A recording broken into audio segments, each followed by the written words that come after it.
अच्छा देखा भैया, हम गायक कलाकार देवेंद्र यादव एवं साथियों के आवाज में टंडन बलमुआ की देख रेख में एक ठे कांड आप लोगों के बीच में भेजता नहीं। आशा नाम बल्कि विश्वास बाम कि आप लोग जरूर एक कांड के पसंद करियन। 4 लाइन कवि जी भूमिका के लाइन में लिखलन मास्टर।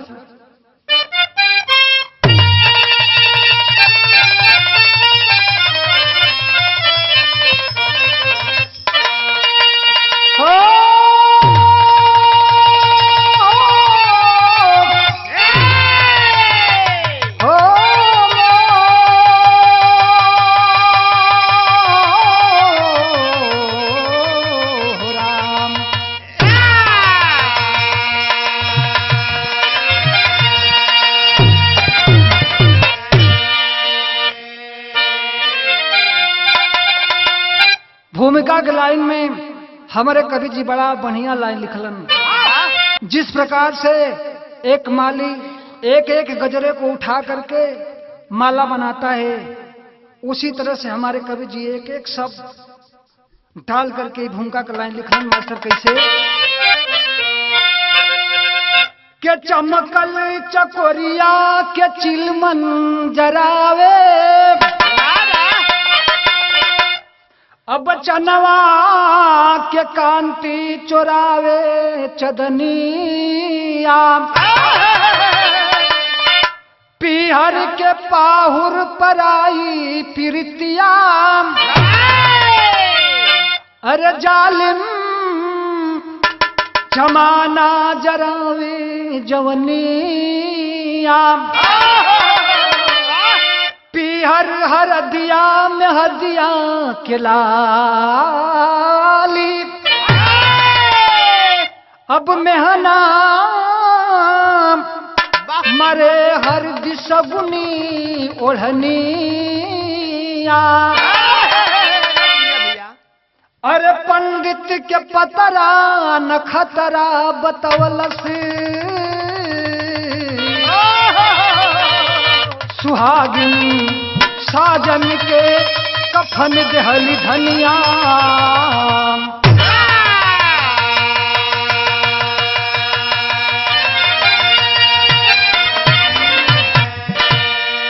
अच्छा भैया, कांड तो आप लोग बहुते सुनत हुआ लोग। कोनो लड़की के 2-4 गो लड़का मिलके बलात्कार कर देहलन, कांड हो गई। कोनो लड़की के कोनो लड़का लेके भाग गई, कांड हो गई। तमाम तरह के कांड बाम। लेकिन ये हम जौन कांड भेजता नहीं आप लोगों के बीच में, अगर सही से आप सुनेंगे तो आशा ना बल्कि विश्वास बाम के कलेजा हिल जाएगा। कव्वाली के अंदाज बा मास्टर।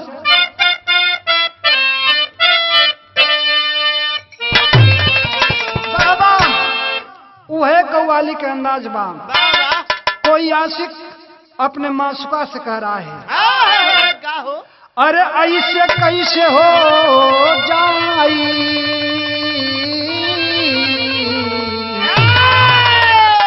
अरे ऐसे कैसे हो जाई, मोहब्बत के सौदा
लेकिन विरह के भाव में हमारे कवि जी भगवान के उलाहना दे के एक लाइन बात कहलन, का कहलन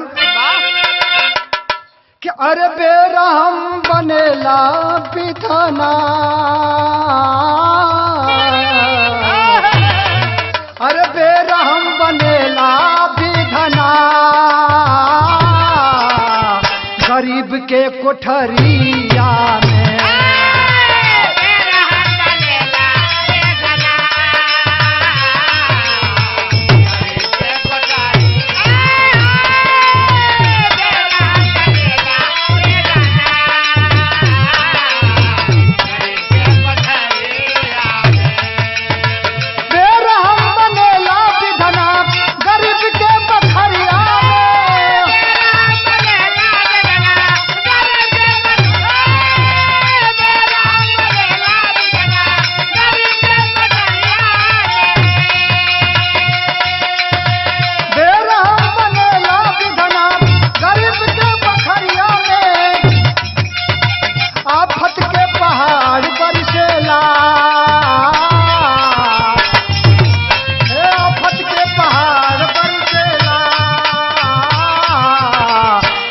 के नजरिया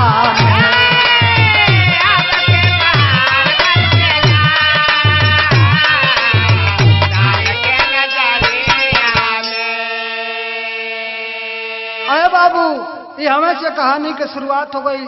कहानी कहाँ के बाम, कैसन कहानी बा, केकर कहानी बाम, लजम के लाइन में कहल गेल मास्टर।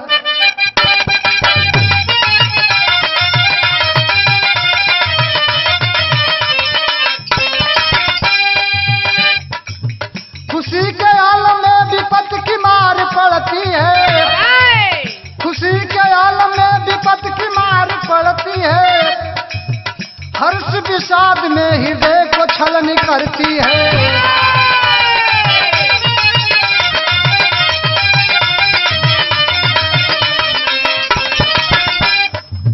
रामगढ़ गाजीपुर अवधनाथ का परिवार जहाँ, गरीब घर में जिनकी छोटा सा परिवार वहाँ,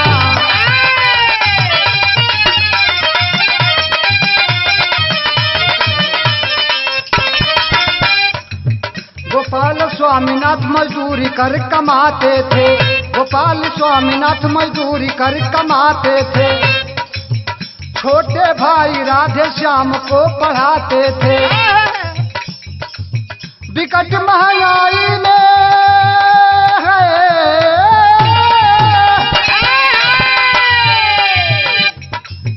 विकट महंगाई में परिवार की जिम्मेदारी थी, हार्ट पेशेंट जिनकी घर में महतारी थी।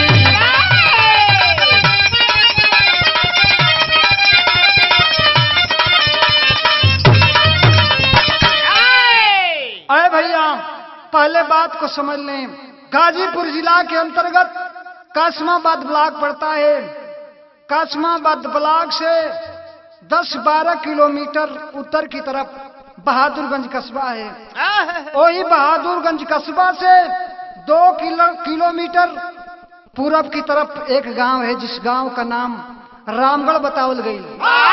रामगढ़ गांव के निवासी अवधनाथ खरवार इतनी गरीब हुवन है बाबू, कैसो मेहनत मजदूरी कई के अपने परिवार के चलावत हुवन। देखें, जवन गरीबी में जवन अवधनाथ के औरत हैं, वो भी जवन बाकी हार्ट का पेशेंट है बाबू। कमाई कम बाम, आमदनी कम बाम, रुपया ज्यादा लगत बाम। अवधनाथ खरवार परेशान हुवन। छोटका लड़का जवन राधे श्याम हुवन, वो पढ़त हुन हे बाबू, एर पढ़ाई में भी खर्चा होत बाम। बड़का लड़का स्वामीनाथ गोपाल मेहनत मजदूरी करत हुवन, अपने छोट भाई राधे श्याम के पढ़ावत हुवन। लेकिन ये महंगाई से उठ के अवधनाथ खरवार एक दिन अपने बेटवन से एक बात कहलन। का कहलन मास्टर?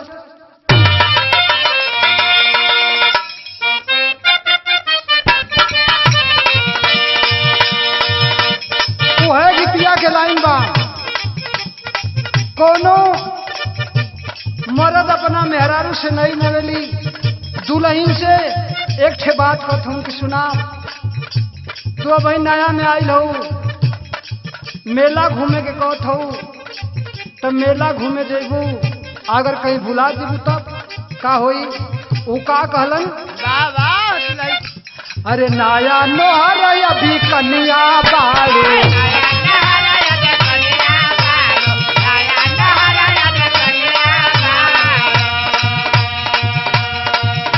अरे मैहर जाए के काहे जिद करता,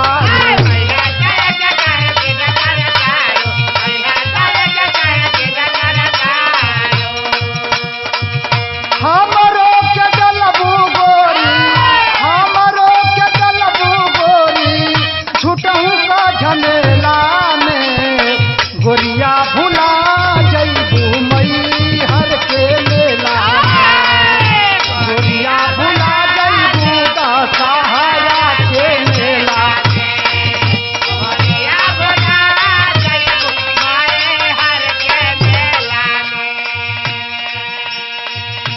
ए बाबू, लेकिन अवधनाथ खरवार एक दिन अपना दोनों बड़का बेटवन से स्वामीनाथ गोपाल के बुला के एक ठे बात कहलन। का कहलन, दिन दिन बढ़ल, अरे दिन दिन बढ़ल महंगाई जाता,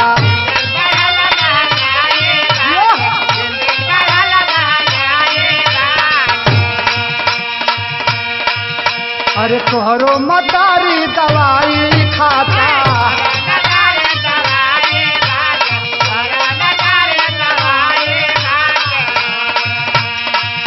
आमदनी बकम खर्चा, आमदनी बकम खर्चा, बढ़ल यही समैया में, रुपया बहुत लागत बाटे बबुआ के पढ़ैया में, रुपया बहुत लागत बाटे,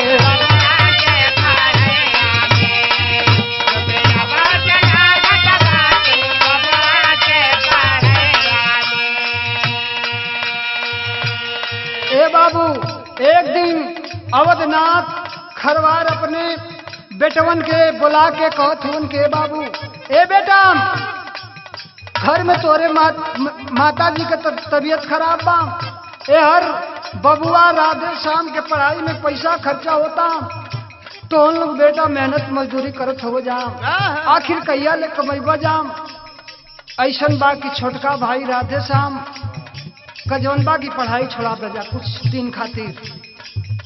का कहलन,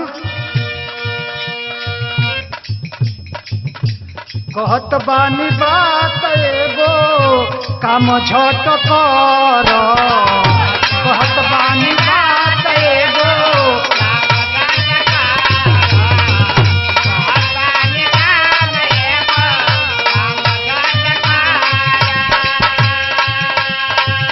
पढ़ाई छोड़ा के आपन पेट आपन भर, पढ़ाई छोड़ा के आपन पेट आपन भर, पढ़ाई छोड़ा के आपन पेट आपन भर, तोहरो घर में लुगाई बाड़ी, तोहरो घर में लुगाई बाड़ी, तोहरो घर में लुगाई बाड़ी, बीमार तोहर महतारी बाड़ी,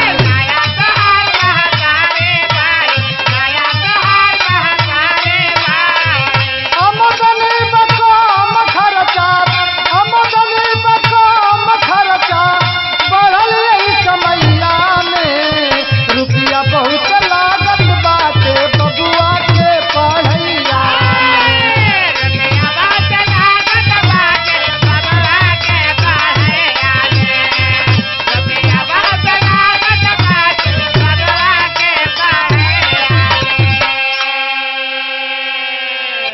ए भैया, अवधनाथ खरवार अपने दोनों बेटवा स्वामीनाथ गोपाल के बुला के कहलन के, बाबू राधे श्याम के पढ़ाई छोड़ा दे जाम, आखिर इतना पैसा कहाँ से आई, कहिया ले तो लोग मेहनत मजदूरी करके अपने परिवार के पालन पोषण करबो जाम, परिवार के खाली पेट भरो जाम। देखें बाबू, इतनी बतिया जौना समय अवधनाथ के बेटवा स्वामीनाथ गोपाल सुनलन कहलन के बाबूजी एमा तोहार चिंता कैला के का बात बाम, हमनी के लालसा बाम, एक हार्दिक इच्छा बाम के जबले हमार भैया राधे श्याम पढ़ियन तबले हमनी के पढ़ावल जाई। एक ठे बात कहलन भैया, का कहलन, एक लाइन गीत लग गई।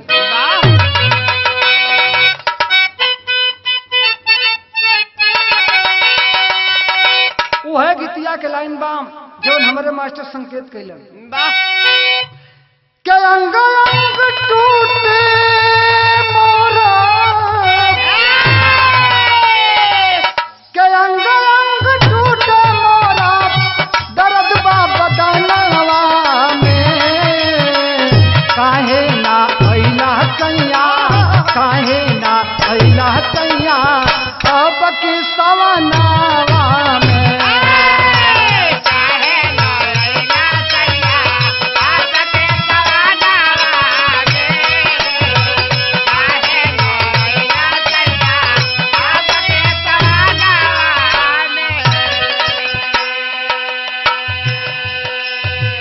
गोपाल और स्वामीनाथ अपने बाबूजी के समझावत हुवन, समझा के कहलन के बाबूजी तू चिंता मत कर। का कहलन, के धीरे धारा बाबू अपने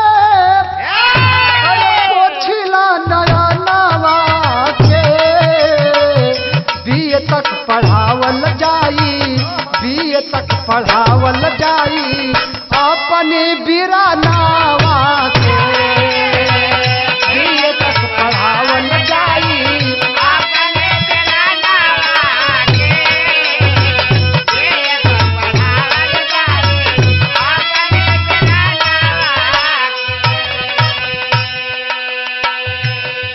कहलन के बाबूजी तू चिंता मत करो, हमने के मेहनत मजदूरी करके कैसो जैया ले हमार भैया राधे श्याम छोटका भाई राधे श्याम पढ़ियन हमनी के पढ़ावल जाई। देखे बाबू राधे श्याम जवन छोटका बेटा अवधनाथ के हुवन, इतनी मेहनत वो करत हुवन, इतनी परिश्रम करत हुवन, देखे पढ़े में तेज निकल गईलन। भइल का के पढ़े में तेज रहले, डिग्री पाई गई,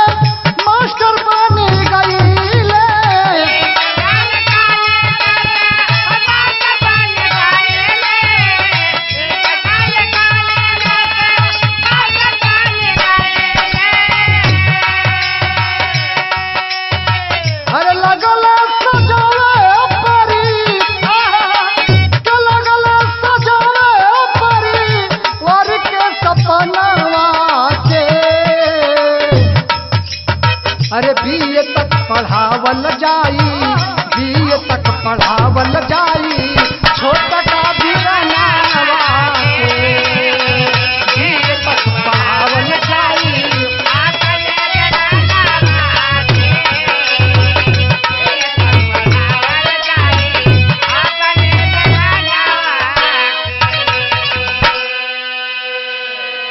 ए बाबू दोनों बड़का भैया मेहनत मजदूरी कई के छोटका भाई राधे श्याम के लगलन पढ़ावे, अपने परिश्रम के बल पर, अपने मेहनत के बल पर राधे श्याम इतनी मेहनत करत हुन बाबू, पढ़े में बहुत तेज निकलन। देखें आज जब तेज निकल गिलन बाबू, पूरा परिवार के जवन बाम हौसला बढ़ल बाम, लगलन पढ़ावे। राधे श्याम बीए कर लिया, एमए कर लिया, मास्टर ऑफ एजुकेशन की डिग्री पा करके ओ बाद में बाबू राधे श्याम बीएड भी कर लेता है। जब बीएड कर लेलन, देखत हुवन नौकरी ना मिलल, सोचलन कि आखिर गरीबी अवस्था बाम, परिवार हमार गरीबी बाम, दोनों बड़का भैया मेहनत मजदूरी करके हमके पढ़ावेलन। आखिर कहिया ले परिवार के खर्चा चलिहन, मेहनत मजदूरी करिहन, ये सोच के देखें बाबू राधे श्याम बगल में एक गांव है पाली। पाली गांव में जौन बाम एक ठे इंटर कॉलेज बाम, राज नारायण इंटर कॉलेज।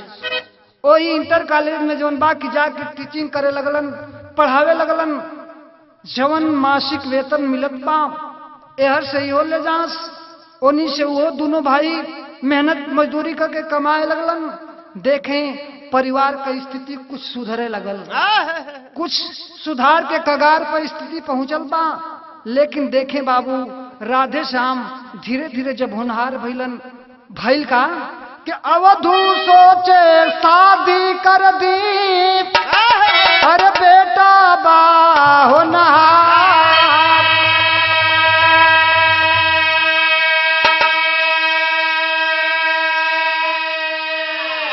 अरे डोमनपुरा मोहम्मदाबाद से अइले मुन्ना खरवार।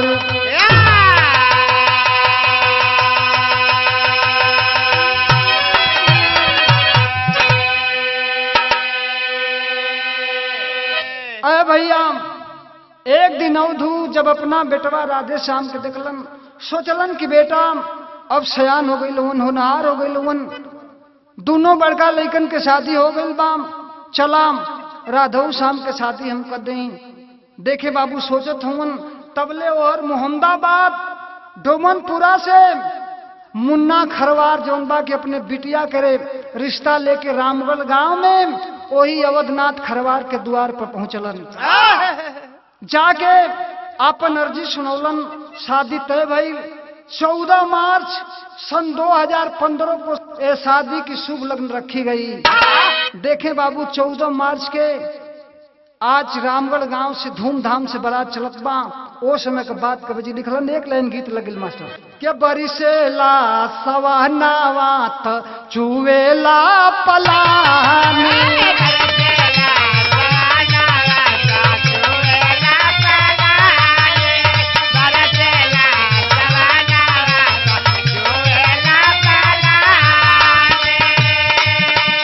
तोहरा के बुझात नहीं थे एहो भोला दानी।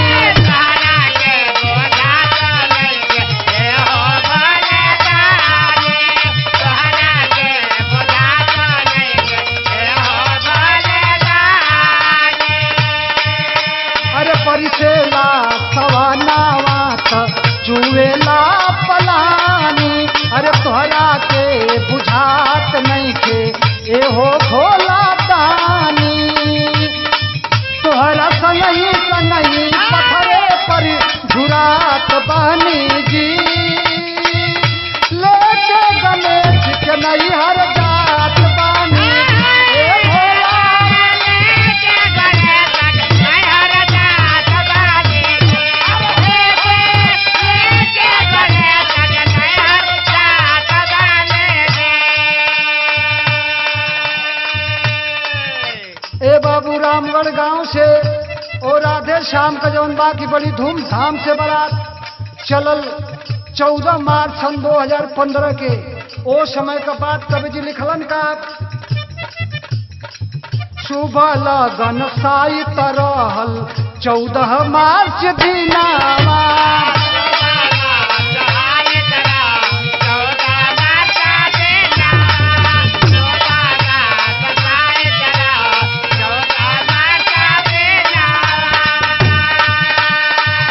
मन में उमंग सबका फागुन के महीनावा।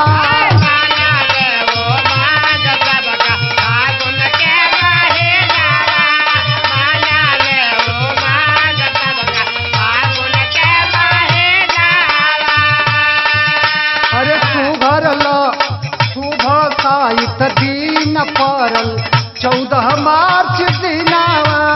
मना में उमंग सबका फागुन के महीनावा। सुघर अंजू दुलहिनिया के साथ रहल हो, रामगढ़ के शादी के बारात चलल हो।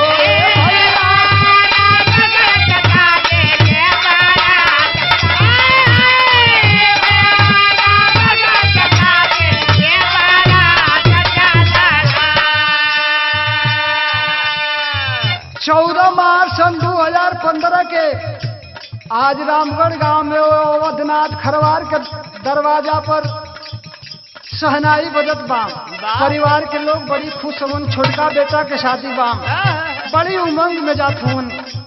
लेकिन भाई का भाई द्वार पूजा मंगल गावे लीलू गाई।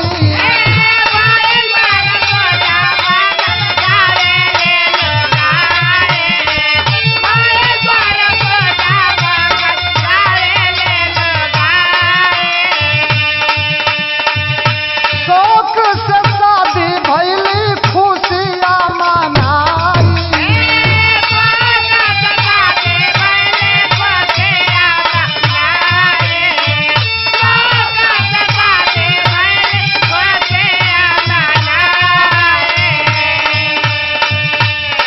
भोर विदाई होई सुबह अतवार पड़ल हो। रामगढ़ से शादी के बारात चलल हो।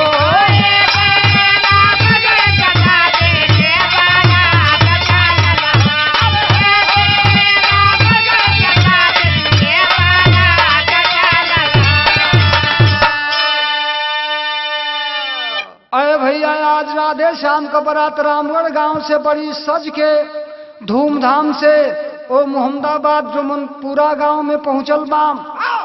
द्वार पूजा भइल बाम। देखें गांव का सखी सहेली आज मंगल गीत गावत हैं। शादी भी हो गई बाबू बड़ी धूमधाम से। लेकिन देखें जवन विदाई वाला दिन बाम अतवार पड़त बाम। लोग कहलन कि अतवार के विदाई ना होले। आखिर 12 बजे से पहले ही जितना विदाई के सामान बा लोग घर से निकाल देलन। 4 बजे भोर में बाबू विदाई हो गई। चल देलन दुल्हा दुल्हन के गाड़ी चलल बाम।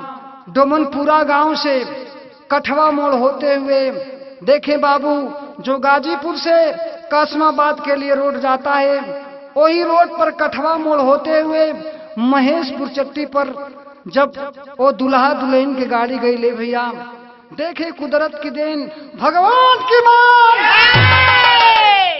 ओ महेशपुर चट्टी पर जवन बा की एक ठे गिट्टी से लादल ट्रक खड़ा बा। देखे बाबू गाड़ी ड्राइवर ले जा रहा है। गाड़ी का संतुलन खराब हो गया। गाड़ी जाके बाबू वो ट्रक में लड़ गई। मारुति का बायां हिस्सा वो ट्रक में लड़ल बा। देखे बाया हिस्सा के ओर ही दुल्हा राधे श्याम बैठल हुवन। ट्रक के बाडी से सर पर चोट लगता है।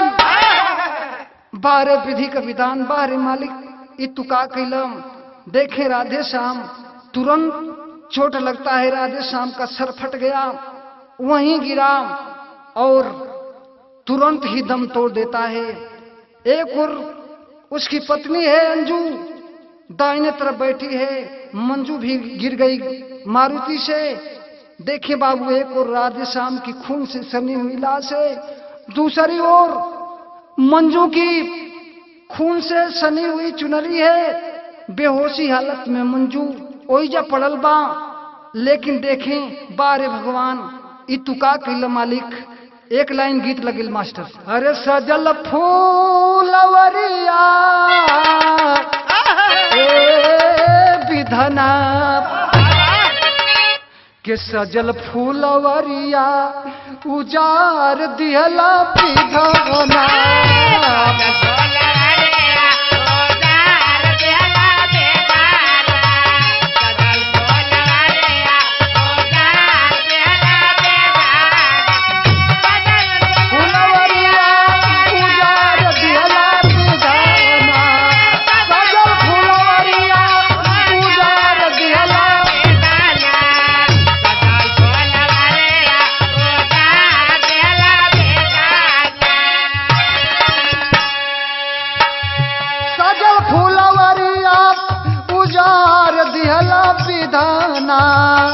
दोनों घर के जलसा बिगाड़ दिहला पिताना हो।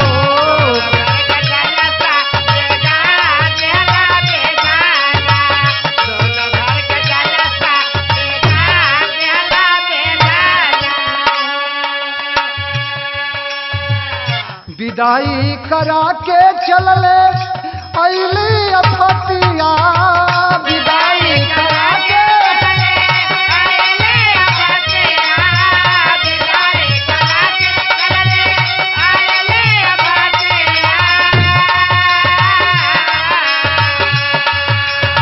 अरे भइले एक्सीडेंट फूट गइल की समतिया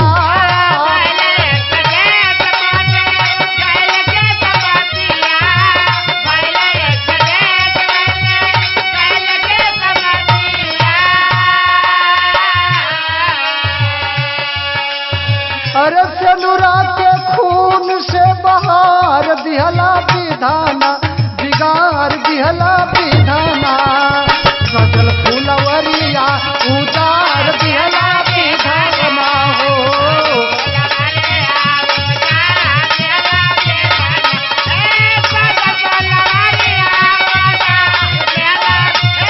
सजल फूलवरिया उतार दिहला विधाना सजल फूलवरिया उतार दिहला विधाना। बार मालिक एक पल की खुशी पल में खम बन जाती है। देखें एक और राधे श्याम की लाश पड़ी है, दूसरी ओर अंजू दुल्हन बेहोशी हालत में है। देखें बाबू ओ समय विरह में कवि जी टेरी का भाव लिखलन।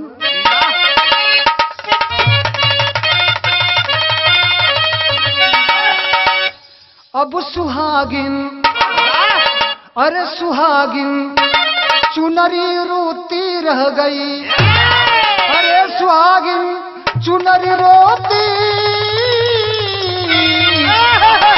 ओ सुहागिन चुनरी रोती रह गई सपना चूर भइल सुख समझी नहीं अभागिन सपना चूर भइल सुख समझी नहीं या भागिन सुहागिन चुनरी रोती रह गई। अरे भैया आज देखें बड़ी दुर्गम स्थिति बा। राधे श्याम के लाश पड़ल बा करीब 5 बजे भोर के टाइम बा। सुबह हुआ जो जवन बारात के कुछ पिछली गाड़ी है जब पीछे से अली ने बाबू देखलिन जब वो हादसा के सब लोग के आंख से झरझर झरझर आंसू बहुत बा। विदेशिया के लाइन में कहना बा मास्टर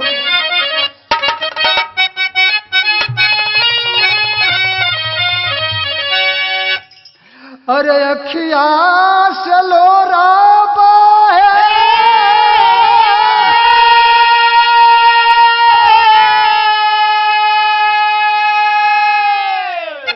ए बाबू काजरा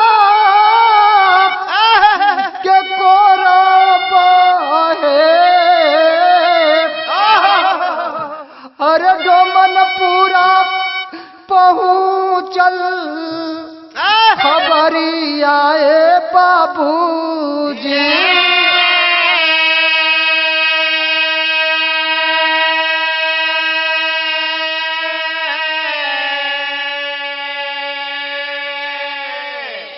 अरे सब ही घराती रोवे अरे संग में बराती रोवे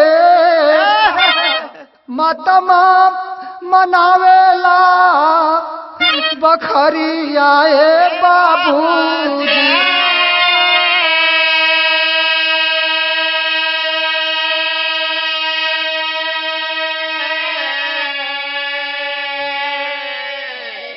अब लिहला विधाता कवन अरे जन्म के बादलावा हो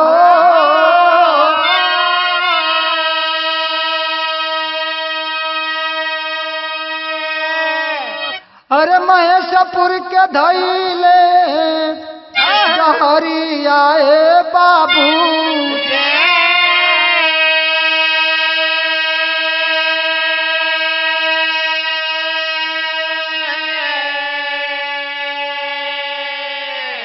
देखें बाबू आज ओ महेशपुर चट्टी पर सुबह हुआ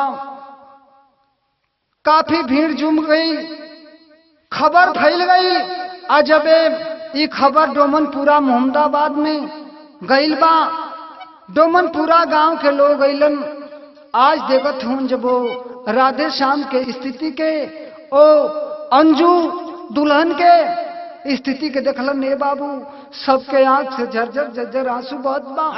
लोग हाय हाय करत हुन, बाहरे विधाता देखे तुरंत अंजू को उठा करके लोग सदर हॉस्पिटल गाजीपुर गए, ले गए, इलाज चालू हुआ।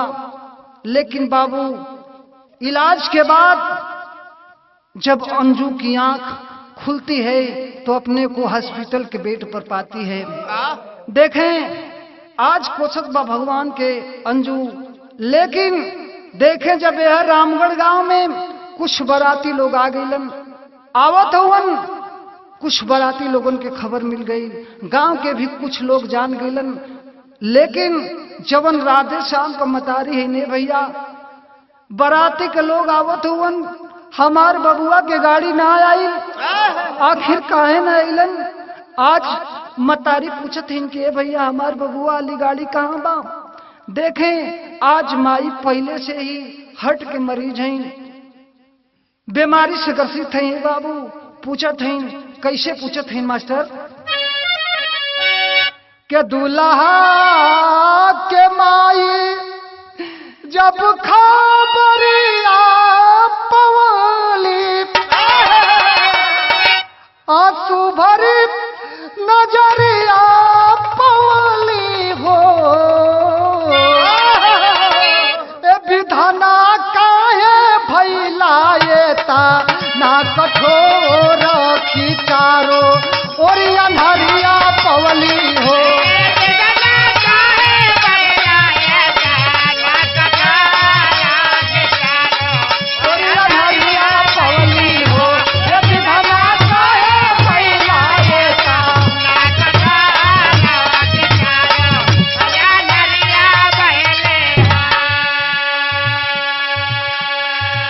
बाराती के लोग आवत हुवन, माई दौड़ दौड़ के पूछत हैं कि भैया हमार बबुआ वाली गाड़ी ना आई।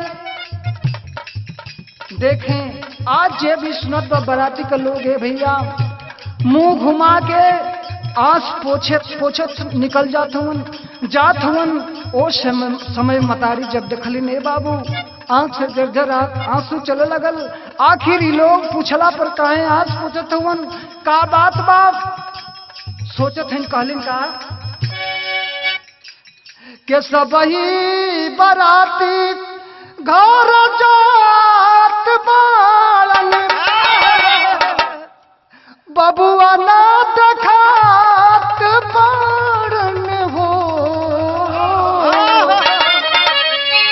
ए विधाना काहे सबही आंसू पोछत जात बाणे, बबुआ ना देखात बाणे हो, ए विधाना काहे सबही आंसू पोछत जात बाणे, बबुआ ना देखात बाणे हो, ए विधाना काहे सबही आंसू पोछत जात बाणे, बबुआ ना देखात बाणे हो। ए बाबू आज मतारी ममता के सागर होली, माई समझ गई, एक तरफ हट के बीमारी से ग्रसित है, शंका भई वही जाम वही जमीन पर आज माई गिर के रोत है, लोटत है। बारे भगवान, बारे विधाता, बारे मालिक, ई का कदिहल मालिक। जवन सुनीता बहिन दुवरिया पर थरिया लेके खड़ी बाम, भैया कहले उनकी शादी करके आई तो के नेक दे, इंतजार में खड़ी हो थरिया लेके। लेकिन जब वो खबर सुन ले बा बहनिया, ओकर हालत का बा मास्टर।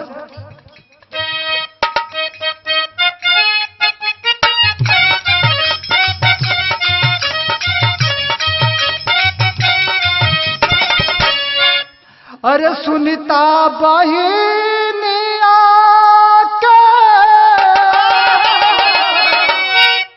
अरे सुनीता बहिनिया के छूटल हाथ से थारी आयल, छूटल हाथ से थारी आयल, छूटल हाथ से थारी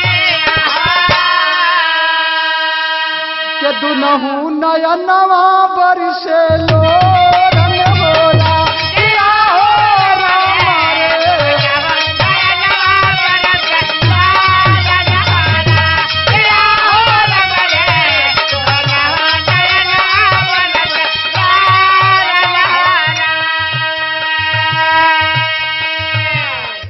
सुनीता दीदी खड़ा है, सुनीता बहन भैया आज तो के हम ना छोड़ो भैया, अंतिम शादी बाम तू नेक देवे कले वो नाम तो से हम माला ले।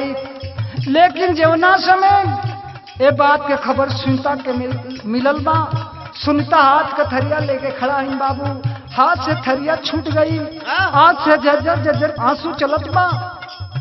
कहलिन भगवान के कोसत हईन, उलाहना देत हईन कि बारे मालिक इ त तू निमन जवन बा कि नेक दे दिहला। का कहलिन नेगा निमाना दिहला फेरा ला नजारिया रे फेरा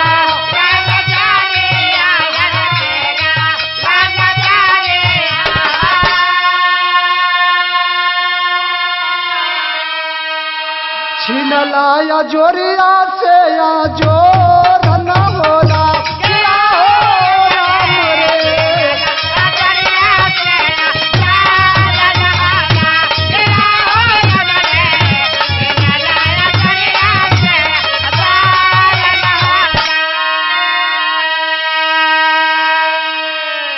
मतारी बेटी दोनों गिर के वो द्वार पर रोवत हईन। अवधनाथ के जब ये बात के पता लगल बा, अवधनाथ रोवत हुन दोनों भैया। जब ये बात के सुनलन देखे बाबू आज कमर टूट गई बुढ़ौती में अवधनाथ के, रोवत हुन कपार धके।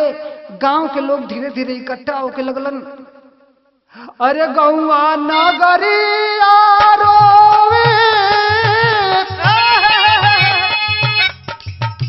गौआ नगरिया रोवे रोवे नार नारिया रे रोवे नार नारिया।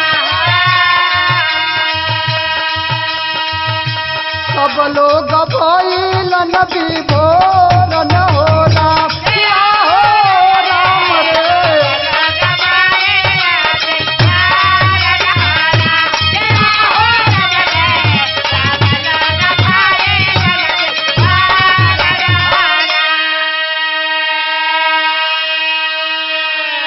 आज पूरा रामगढ़ गांव के लोग जे भी जात बा बाबू सबके आंख से जर्जर जर्जर लोर बहुत बा, सब लोग रोवत हुवन। लेकिन आगे अल्लाह के लाइन में कहल गई मास्टर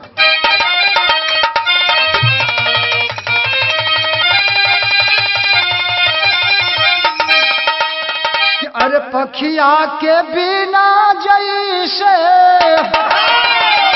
अरे पखिया के बिना जैसे, अरे तड़पे चिड़ैया बाबू,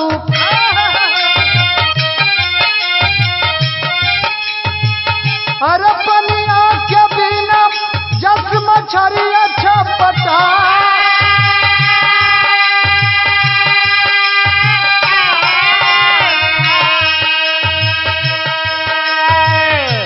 गम डूबल वैसे अवध नाथ के बखरिया बाबू,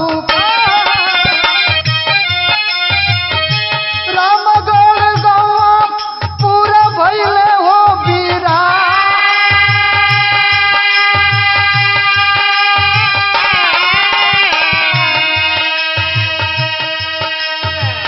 अरे पूरा दोनों भाईन के टूट गई सपनवा बाबू, अरे पूरा परिवार के उड़लन खेवन।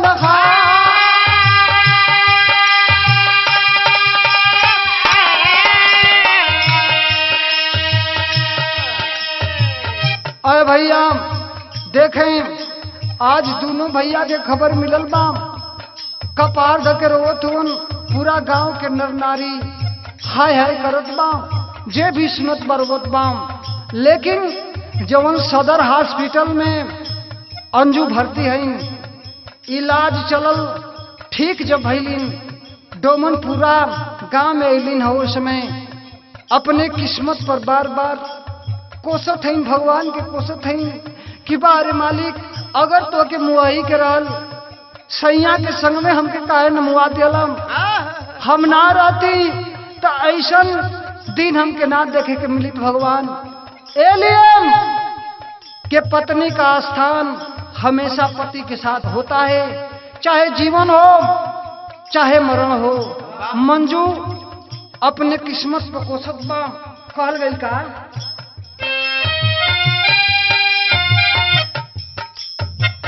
के इलाज करा के अंजू अइली डोमन पूरा बाबू जनली खबरिया रोवे आंसू छल छला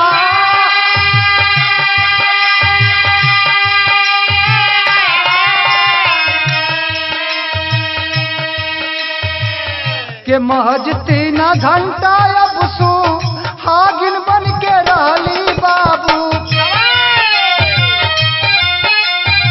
अरे विधवा बनाई दिहला क्षण में कराता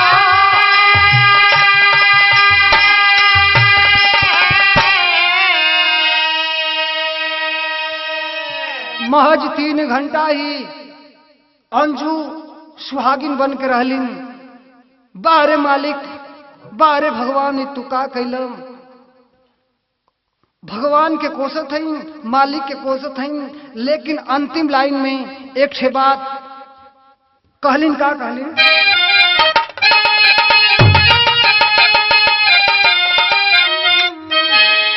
के सुहागिन विधवा बन के सही अरे अपमान कैसे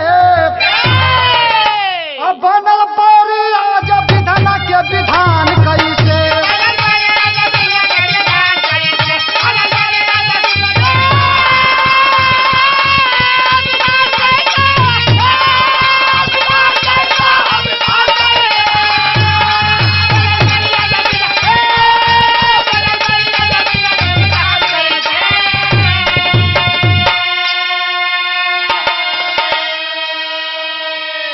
देखें बाबू ये गाना लिखते समय तक अंजू अभी जीवित थी लेकिन अपने पति के याद में हमेशा खोई खोई रहती है। भगवान को कोसती है। आज अंजू का जौन बाग की जिंदगी सून हो गई। कहना है अंतिम लाइन में कि जय जखाड़ गुरु जद्दू लवटन की लहरे फुलवा